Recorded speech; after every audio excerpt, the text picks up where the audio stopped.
Hello, my name is Elena and I am an ARM assembly tutor at Programming Homework Help.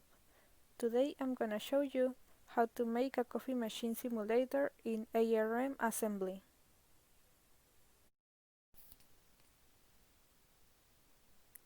The purpose of this program is to simulate the operation of a coffee machine. Some of the characteristics to consider are that the coffee machine has a water reservoir of 48 ounces and can serve cups of 6, 8 or 10 ounces.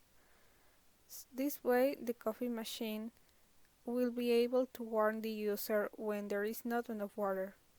Also, we will implement a hidden code which will show us the water level and the number of cups served. So in this part we have the many different messages we can show on the screen to the user. We have a welcome message, menu message, which will show us the different coffee sizes, not the use of ASCII and ASCIIs when we are expecting the user answer because ASCIIs end with a 0 byte. We have ready, press, and OK messages, even error messages for different situations, like when there is not enough water for the selected cup, when there is not enough water in the reservoir, and when we give an invalid option. We also have this hidden message for when we put the 007 code to show the water level and quantity of cups served. .data tells ARM to start assembling the line after the directive and saves those contents and variables in the .data section of the program. This alignment command is not completely necessary, but it's mostly to give a better accommodation to the data. So let's give it a 2 bytes alignment. .global makes main function to be available for other partial programs that are linked with it. And .type makes declares this main as a function. Now we have our main function defined here. This push command will save the frame pointer and link register. Mob will save the stack frame and subtract command will be used to allocate the space in the stack to save or input string. This next set are the values shown in the hidden function that I mentioned earlier. The water availability and served cups.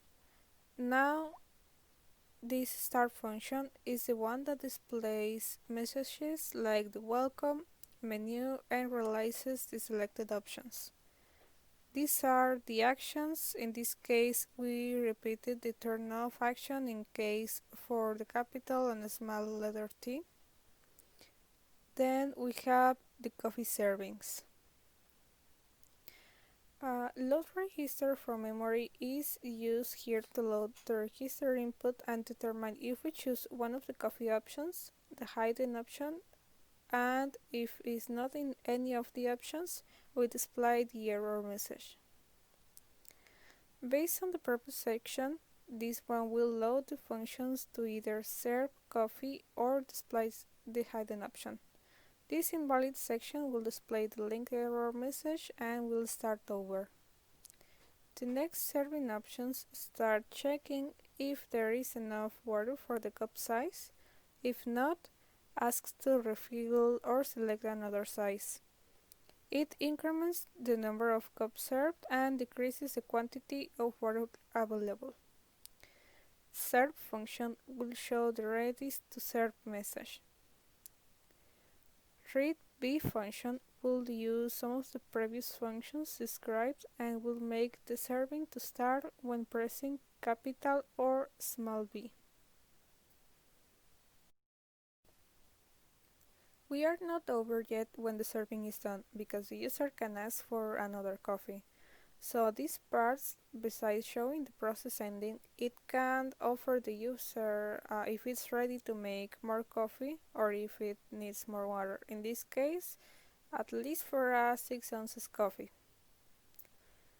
This alternative option function will display the error message previously showed. The refill function is used when there is not enough water and showing the error message. And this turn off function will restore the stack and frame pointer to the initial values and end the program. And this last print hidden function will save the registers of the stack, print the hidden menu, and show the arguments depending on the stack value. We hope this video was useful for you. For any assistance, you can visit our website programminghomeworkhelp.com or send an email to info@programminghomeworkhelp.com. Thanks for watching.